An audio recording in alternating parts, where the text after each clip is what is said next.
திருவள்ளூர் மாவட்டம் ஆர்கேபேட்டை மற்றும் போதட்டூர்பேட்டையில் அரக்கோணம் நாடாளுமன்ற தொகுதி பாமக வேட்பாளர் ஏ.கே. மூர்த்தியை ஆதரித்து பாட்டாளி மக்கள் கட்சி நிறுவனர் ராமதாஸ் மாம்பழம் சின்னத்தில் வாக்கு சேகரித்தார்.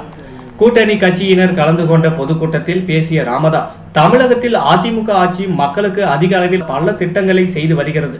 கடந்த பொங்கலுக்கு 1000 ரூபாய் வழங்கியது என்றும், தேர்தல் முடிந்தவுடன் குடும்ப அட்டைகளுக்கு 2000 ரூபாய் வழங்குவதாக அறிவித்துள்ளது என தெரிவித்தார்.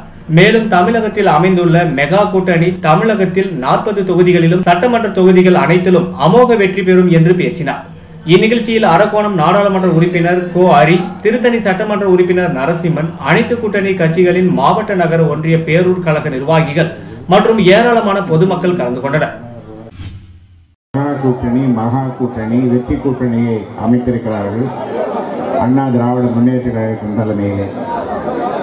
அதனால இது 40 தொகுதியிலேயும் நாம் வெற்றி பெறுகிறோம். 18 இடைத்தேர்தலில் சட்டமன்ற தொகுதியிலேயும் நாம் வெற்றி பெறுகிறோம். அந்த வகையிலே அதற்கும் தடை திமுக வாங்கியது.